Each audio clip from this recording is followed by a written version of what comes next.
Bapak, Ibu, dan saudara sekalian, firman Tuhan akan kita renungkan dari Efesus 1 ayat 4 demikian. Sebab di dalam Dia Allah telah memilih kita sebelum dunia dijadikan, supaya kita kudus dan tidak bercacat di hadapan-Nya. Saudara-saudara sekalian, untuk membuat kita lebih memahami makna dari berkat rohani di dalam sorga yang Paulus bicarakan di ayat-ayat sebelumnya, Paulus mengatakan bahwa orang percaya dipilih sebelum dunia dijadikan. Artinya, Allah menciptakan kita bukan asal-asalan, tetapi telah merancangkannya dengan sempurna jauh sebelum kita diciptakan. Demikian juga kita bisa percaya dan menerima Kristus sebagai Tuhan dan Juru Selamat karena Allah telah lebih dulu memilih kita. Dengan kata lain, tidak ada jasa apapun yang kita lakukan. Keselamatan kita semata-mata adalah kasih karunia Allah yang diberikan secara gratis tanpa syarat apapun, tidak menuntut, dan bersifat kekal.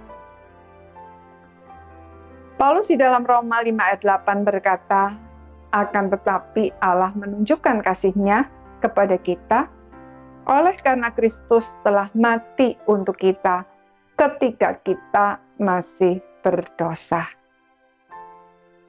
Adapun tujuan Tuhan memilih kita adalah agar kita menjadi kudus dan tidak bercacat di hadapan-Nya. Tuhan Yesus di dalam Matius 5 ayat 48 berkata, karena itu haruslah kamu sempurna, sama seperti Bapamu yang di sorga adalah sempurna.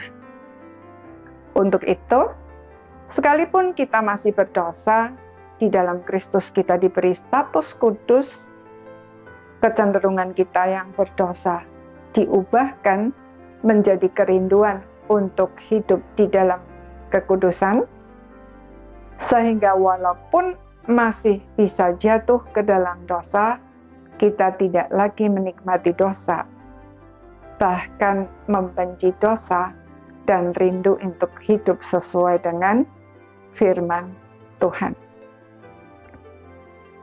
Semua pengalaman hidup kita menjadi momen untuk berproses sampai akhirnya ketika Tuhan Yesus datang kembali nanti, kita dapat hidup sesuai dengan status kita tersebut. Dengan kata lain, selama masih hidup di dunia ini, orang percaya adalah orang kudus yang berdosa. Artinya, secara status kita adalah orang kudus, tetapi secara moral kita masih orang berdosa yang sedang diproses untuk menjadi kudus dan tidak bercacat di hadapan Allah.